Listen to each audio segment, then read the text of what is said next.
Assalamualaikum warahmatullahi wabarakatuh. Teman-teman, nih kembali lagi di channel YouTube saya, Hairun Imam. Gimana nih kabar kalian? Semoga kita semua selalu diberi kesehatan, kemudahan, dan juga limpahan rezeki dari Yang Maha Kuasa, teman-teman ya. Nah, di video kali ini kita akan melihat bagaimana Roy Suryo, Rismon, Tifa, Egy Sujana, Rizal Fadila semakin dakdikdukser, teman-teman. Karena sepertinya polisi sebentar lagi akan mengumumkan nama-nama tersangka. Dan kita berdoa semoga ada nama-nama baru yang akan menyusul mereka. Tapi ya sepertinya Rismon tidak habis akal gitu untuk terus mencari celah dalam menyerang Pak Jokowi. Setelah kemarin terakhir skripsi Pak Jokowi akan dilaporkan, sekarang Rismon mencari celah baru di akte kelahiran Pak Jokowi. Akte kelahiran loh. Dan ini Rismon ya berlagak seperti detektif beberapa hari belakangan ini, teman-teman.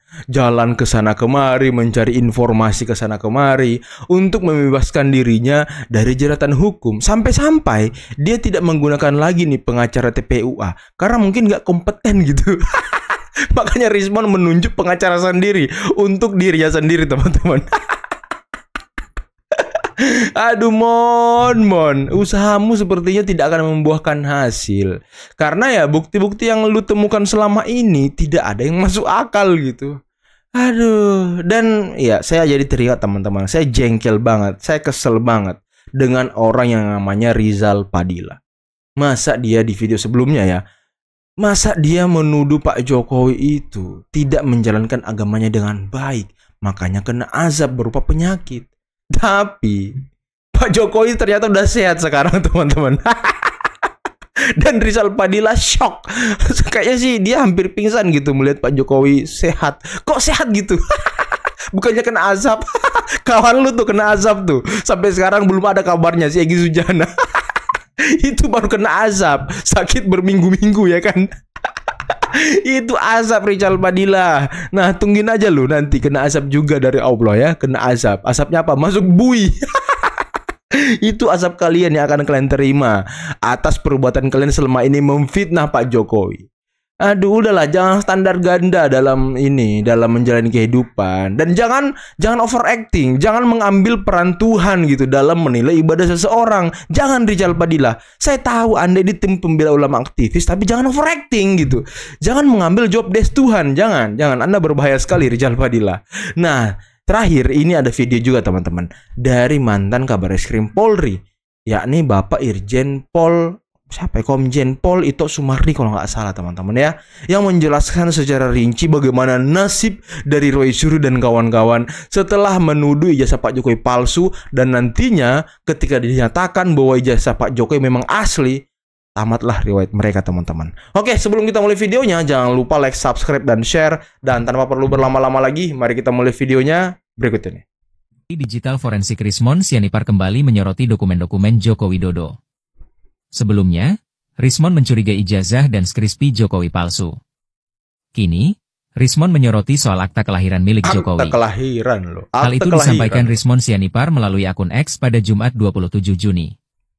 Dalam cuitan tersebut, Rismon mengunggah foto akta kelahiran yang disebut milik Jokowi. Adapun akta kelahiran Jokowi diperolehnya dari salah satu media online. Kemudian, Rismon mempertanyakan mengapa Jokowi baru memiliki akta kelahiran pada tahun 1988. Ya Allah. Sedangkan Jokowi lahir pada 21 Juni 1961. Ya Allah. Rismon pun mempertanyakan apakah lazim seorang Jokowi baru memiliki akta lahir saat berusia 27 tahun. Apakah lazim seorang Jokowi, lahir 1961, yang telah berusia 27 tahun baru memiliki akta lahir pada tahun 1988? Ya lazim Rismon lah. Sianipar melalui akun X Sianipar Rismon. Ya lazim lah. Ia menyoroti ketidaklaziman itu karena jarak umur Jokowi lahir dengan dikeluarkan akta kelahiran cukup jauh.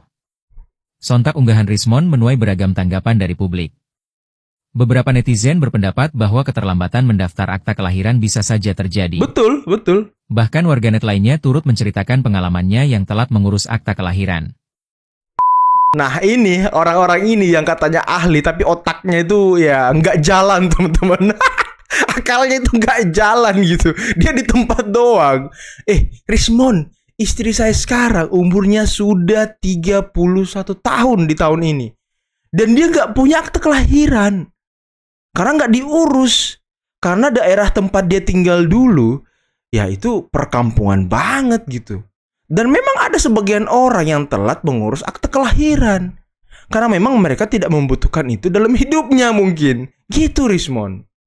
Ini Rismon aneh-aneh aja ini. Jangan menggiring-giring opini yang sangat lazim, tapi menurut Anda nggak lazim gitu. Mungkin otak Anda yang nggak lazim Rismon. Jangan Rismon ya. Karena ada banyak orang di bumi Indonesia ini yang tidak memiliki akte kelahiran sampai dia dewasa Rismon. Itu yang Anda ketahui. Karena kan pengadministrasian di daerah-daerah terpencil itu kadang memang tidak sebagus yang ada di kota. Makanya Anda itu berpikirnya rasional dong. Jangan kayak orang bego tapi Anda mengaku ahli. Jangan Rismon, jangan mempermalukan diri Anda sendiri gitu ya kan. Ketika ada salah satu terlapor ini, kita kenal seorang dokter bagian kesehatan, tapi dia meneliti ijazah orang gitu loh.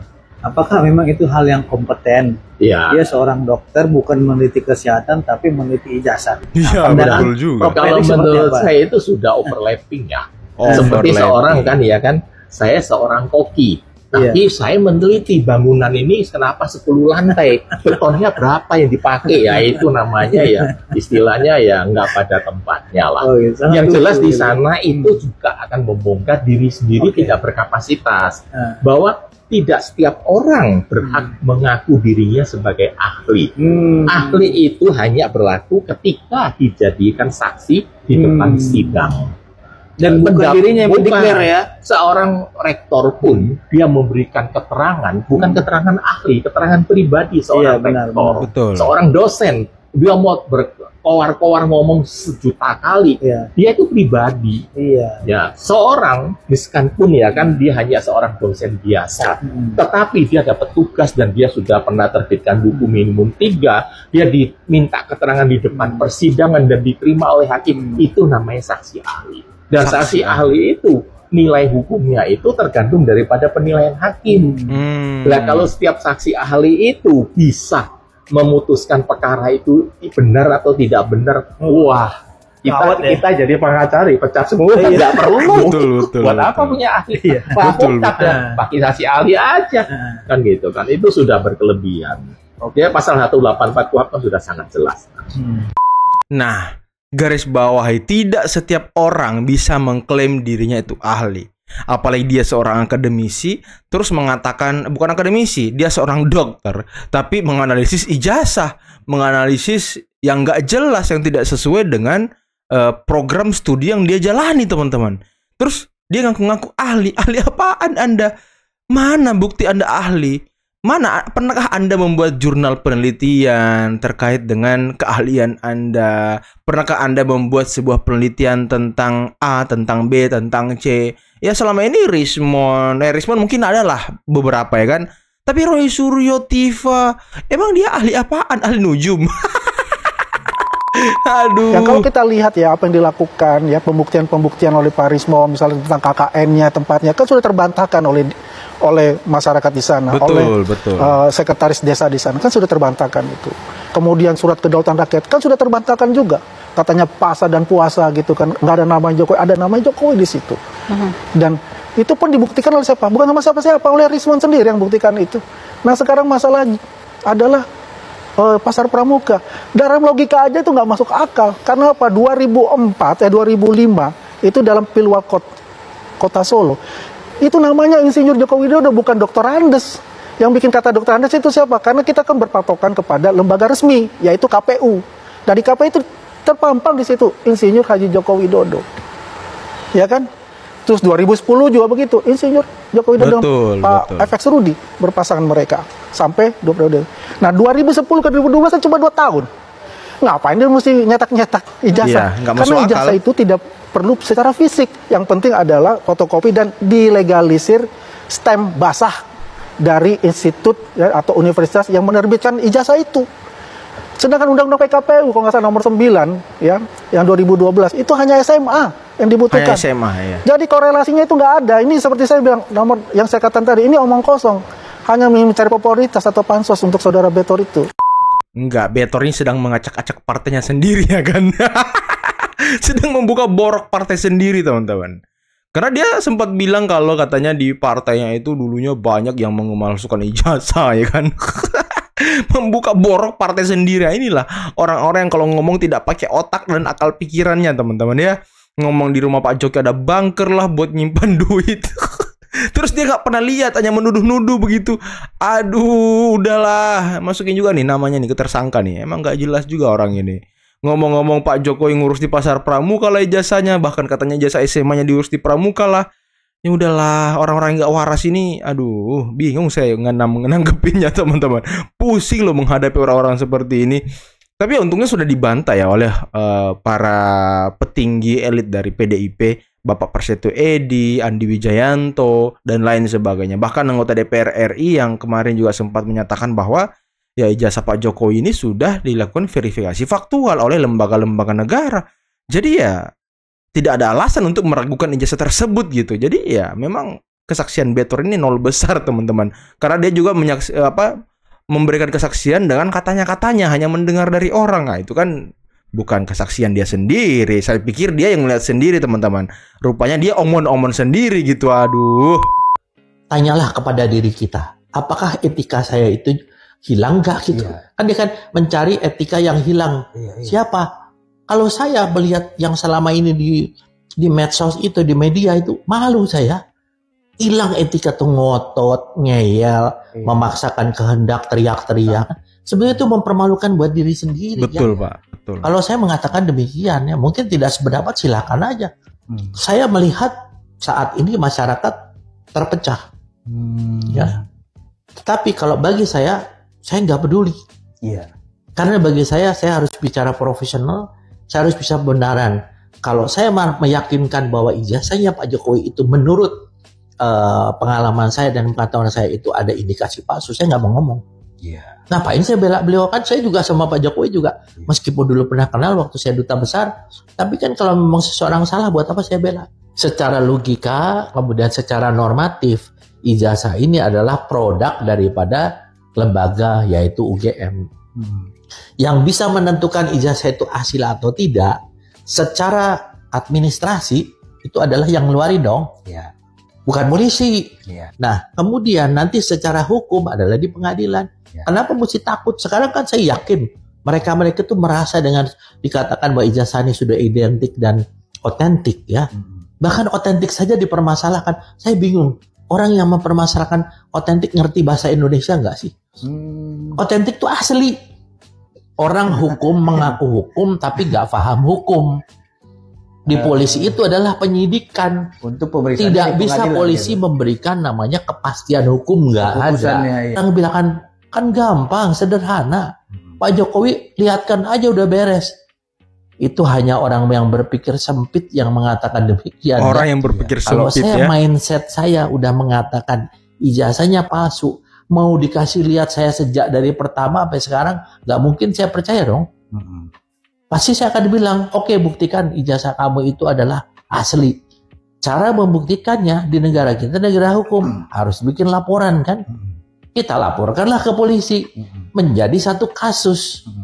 Kalau ijazah ini ternyata benar, maka atau asli, maka terhadap orang yang dituduhkan dia tidak bisa dikenakan delik apapun. Unsur pidananya tidak masuk ya. Kemudian fakta-fakta lainnya yang untuk bisa diteruskan ke penyidikan tidak masuk, kan sangat sederhana sebenarnya. Bukan memaksakan. Nah, kalau misalnya itu ternyata palsu, maka buat saya yang menuduh kepada pemilik ijazah itu, maka saya aman. Tidak ada tuntutan sama saya, bener kan? Ijazah kamu palsu. Tapi kalau ijazah ternyata itu benar, ada konsekuensi hukum dong untuk saya. Karena ini sudah masuk ke dalam proses penyelidikan dalam satu kasus hukum kan. Kita kalau sederhananya, ijazah ini sebetulnya produk dari mana sih? Dari kan UGM. dari universitas. Betul. UGM-nya. Tidak mungkin pemegang ijazah ini membuat ijazah sendiri kalau universitas yang terkait dengan ijazah itu mengatakan bahwa itu ijazahnya saya yang dikeluarkan oleh universitas saya atau bukan kan? Kalau universitas yang mengatakan itu ijazahnya betul saya keluarkan, tinggal kita buktikan apakah itu otentik atau identik. Katakan namanya primary evidence. Saya sebagai seorang penyidik yang sekolah di luar negeri loh, saya jelek-jelek ya. Saya sekolah di Amerika, sekolah di Eropa. Tidak ada tuh namanya primary evidence itu yang namanya bukan otentik ya. Kemarin kan ditanyakan oleh Pak Arianto teman saya, emang Anda sudah pernah megang? Sudah kapan? Enggak. Kita melihat daripada dari medsos yang saya jadi tidak berpikir kualitas seseorang yang punya pikiran seperti itu. Jadi saya geli gitu. Kita negara hukum nih Pak Fitra ya. Orang meneliti ijazah itu tentunya yang harus diteliti adalah benda atau objek yang otentik dan asli. Yang otentik ya. Kita harus melihat daripada namanya criminal justice system. Sistem peradilan pidana. Polisi tugasnya hanya menyidik. Menyidik itu apa? Membuat terang satu perkara, mengumpulkan minimal 2 alat bukti yang sah, baru menaikkan ke penyidikan. Setelah itu diserahkan kepada penuntut umum. Penuntut umum mengolah. Apabila menurut penuntut umum apa yang dikumpulkan oleh polisi ini memenuhi unsur pidana. Nah teman-teman, itulah tadi beberapa video yang bisa kita simak, yang bisa kita saksikan pada kesempatan kali ini. Dan menarik ya, penjelasan dari Bapak mantan Kabarreskrim Polri, Bapak Ito Sumardi, mengenai dengan kasus ijazah palsu Pak Jokowi, yang dimana beliau sampai mempermalukan, menertawakan Roy Suryo yang gembar-gemborkan, saya sudah melihat primary evidence-nya. Waduh. Pak Ito pun malu mendengar itu teman-teman. Dan dengan bangganya Roy Suryo mengatakan, saya sudah memegang primary evidence-nya. Apa itu primary evidence? Ya skripsinya katanya. Padahal ketika ditanya oleh Pak Arianto, kan selama ini mereka ini menuduh ijazah Pak Jokowi palsu. Ijazah Pak Jokowi palsu, itu yang mereka katakan teman-teman kan. Ketika ditanya oleh Pak Arianto, pernah nggak mereka memegang ijazah asli atau otentik yang ada sama Pak Jokowi? Ya dia bilang enggak. Saya nggak pernah memegang, tapi saya memegang primary evidence. Aduh, memang ya lucu-lucu aja orang-orang ini teman-teman ya. Mengaku ahli tapi ya yang mereka lakukan lucu-lucuan aja. Nggak ada yang ahli sama sekali sebenarnya. Nggak ada yang akademisi sama sekali sebenarnya. Omongan mereka ini ya hanya ngelantur, hanya mungkin berdasarkan googling kemudian menyebutkan istilah-istilah itu. Ya padahal isinya ini kosong juga mereka teman-teman. Nggak ada sama sekali. Dan ya penjara sudah menanti mereka. Hukuman pasal berlapis juga sudah menanti mereka. Ya siap-siap saja mempertanggungjawabkan perbuatan omongan Anda selama ini. Dan informasi penting nih buat para penggemar YouTuber Nusantara, bahwa kami YouTuber Nusantara berencana untuk mengunjungi IKN di bulan 8 nanti bersama dengan Pak Jokowi. Kami ingin melihat, menyaksikan secara langsung seperti apa pembangunan IKN. Karena kan banyak sekali spekulasi, framing-framing yang terjadi di luaran sana, yang beredar di luaran sana dari para oposisi, bahwa IKN mangkrak, IKN jadi kota mati, katanya IKN tidak diurusi oleh Pak Prabowo. Nanti akan kita ke sana dan menyaksikan secara langsung dan memberikan informasi seakurat-akuratnya mengenai perkembangan IKN. Karena orang-orang yang selama ini mengatakan IKN itu mangkrak, ya orang-orang yang belum pernah menginjakkan kakinya ke IKN teman-teman. Kemudian omon-omon di media sosial, omon-omon di akun pribadinya bahwa IKN itu mangkrak. Ya ini kan nggak bisa dipercaya sepenuhnya. Dia hanya melihat di berita, melihat di potongan-potongan video. Padahal ya bisa saja itu sengaja disebarkan untuk melakukan ataupun menyebarkan framing jahat terhadap IKN. Dan itu yang dikonsumsi oleh orang-orang. Nah itulah kenapa YouTuber Nusantara ingin berkunjung ke IKN, dan Pak Jokowi akan menemani YouTuber Nusantara berkunjung ke IKN teman-teman. Oke, doakan selalu semoga Pak Jokowi sehat, semoga Pak Jokowi segera diberi kesembuhan kalau memang beliau masih ada penyakit sampai detik ini teman-teman, agar kita bisa sama-sama berangkat ke IKN bersama dengan Pak Jokowi. Oke, cukup sekian dulu video kali ini. Jangan lupa like, subscribe, dan share videonya. Akhir kata, billahi taufiq wal hidayah. Wassalamualaikum warahmatullahi wabarakatuh. Bye-bye.